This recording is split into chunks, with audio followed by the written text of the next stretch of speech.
I'm from Bangladesh, journalist. Oh, hi. Nice to meet you. Hi.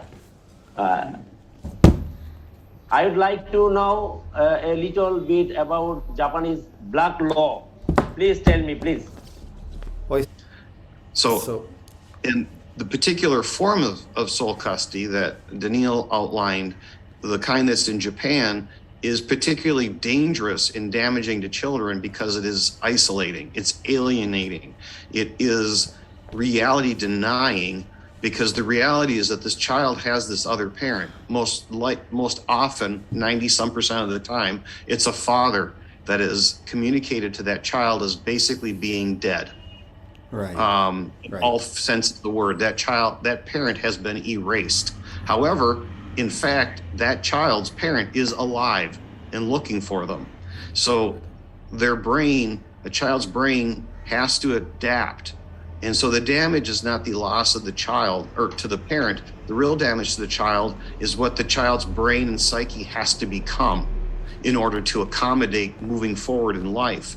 That is the ultimate damage of how sole custody acts out in Japan. Right. Daniil, go ahead. If I can add to that, so absolutely, it's damaging, obviously, to the child's mental health and for their entire life. It's not something that just is, it's not a puzzle you can put back together. But we also see the effects on basically the socioeconomic environment the child is raised in. So I'm going to give you some statistics here. Japan, which is one of the most developed countries in the world, has 56% of families headed by single mothers are living below the poverty line. So more than half of children who do not have a dad in their life are living in poverty in Japan. I think that speaks for itself. Japan has a very high suicide rate, especially among school children, continues to reach records.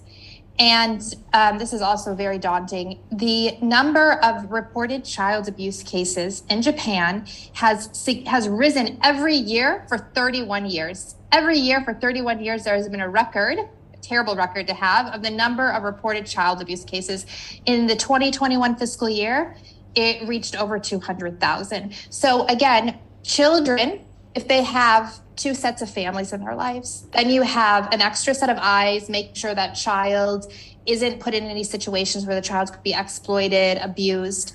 You have two incomes, that can support the child. You have, grandparents, because it's just in general a better environment for the child when it comes to education, health outcomes, mental health, all of the above. I believe that the number one cause of death of Japanese youth in the age range from 17 to 25 is suicide. Got it. And it's the second leading cause of death if you go another SJLN below.